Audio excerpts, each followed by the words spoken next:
स्वागत है आपका एक नए क्लास में। आज हम लोग बात करने वाले हैं इलेक्ट्रिक फ्लक्स के बारे में। बहुत आसान है, जैसे आपने देखा होगा कोई कुत्ता गली का हो, उसके पास से निकलो, तुम्हें भैया अंधाधुंध तरीके दौड़ाएगा। वो क्यों? क्योंकि वो कुत्ते का कुत्तीय क्षेत्र है भाई, ठीक है। उसी तरीके से किसी चुंबक के चारों तरफ कोई कील रख दो, आके चिपक जाएगी, क्योंकि वो उसकी मैग्नेटिक फील्ड यानी चुंबकीय क्षेत्र है। वैसे ही अगर कोई चार्ज है, कोई आवेश है, तो इसके चारों तरफ की जो फील्ड होती है उसे इलेक्ट्रिक फील्ड कहते हैं, उसे विद्युत क्षेत्र कहते हैं। ठीक, विद्युत क्षेत्र समझ में आया।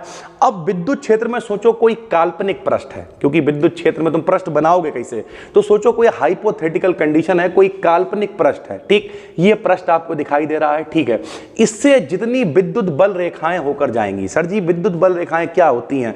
जो विद्युत क्षेत्र की ताकत को बताती हैं, जो आवेश की ताकत को बताती हैं, उसे विद्युत बल रेखाएं कहते हैं, इलेक्ट्रिक लाइंस कहते हैं भाई, ठीक है। तो ये जो काल्पनिक पृष्ठ है विद्युत क्षेत्र में, इससे जितनी रेखाएं होकर जाएंगी, इससे जितनी इलेक्ट्रिकल लाइंस होकर जाएंगी, उसे ही हम लोग क्या कहेंगे, उनके नंबर को ही हम लोग क्या कहेंगे, इलेक्ट्रिक फ्लक्स कहेंगे। तो बहुत आसान है, कोई बहुत कठिन नहीं है। पेपर में 2 नंबर की जुगाड़ ये हो सकती है। क्या लिखा?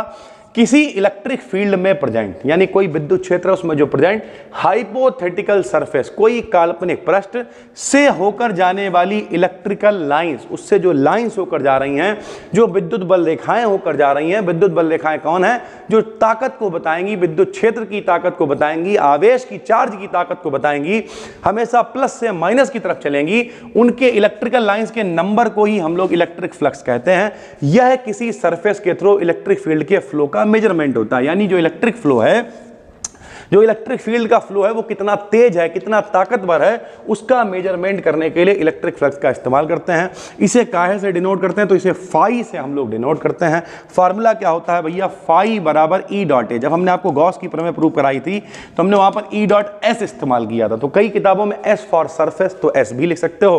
फिलहाल फाई बराबर ई डॉट ए लिख दिया है। सबको पता है भैया ये कैसा डॉट प्रोडक्ट है, जब भी कभी डॉट हटाते हैं तो वेक्टर हटा के कॉस थीटा लगाते, तो ई डॉट ए बराबर क्या हो जाएगा?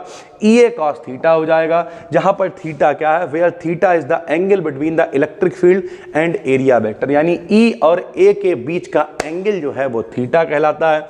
इसके एसआई यूनिट की बात करें तो न्यूटन मीटर स्क्वायर प्रति कूलाम होती है, और ये कैसी एक स्केलर क्वांटिटी होती है भैया। काफी इंपॉर्टेंट है, पेपर में आ जाता है 2 नंबर में। आज सिर्फ 3rd सेमेस्टर फिजिक्स पे ही काम कर रहे हैं। जितने भी लोग कोर्स में देख रहे हो, कतई परेशान नहीं हो भैया। 6-7 ये कंटेंट हम लेके आए हैं, डेली बैठ रहे हैं इस समय रात में 3, 4, 5 बजे तक, ठीक है। कतई परेशान नहीं हो, इतना बेहतरीन आपको कंटेंट देने वाले हैं। अगर आपने इस कोर्स में एनरोल किया है तो परेशान होने की जरूरत बिल्कुल भी नहीं है। जो लोग यूट्यूब पर देख रहे हो भाई, डिस्क्रिप्शन में लिंक मिल जाएगा। मेहनत बहुत लगती है, ज्वाइन करके आ जाओ एप्लीकेशन पे यार। सारी चीजें लगातार मेहनत से करा रहे हैं। फिर मिलते हैं, तब तक के लिए धन्यवाद, थैंक यू।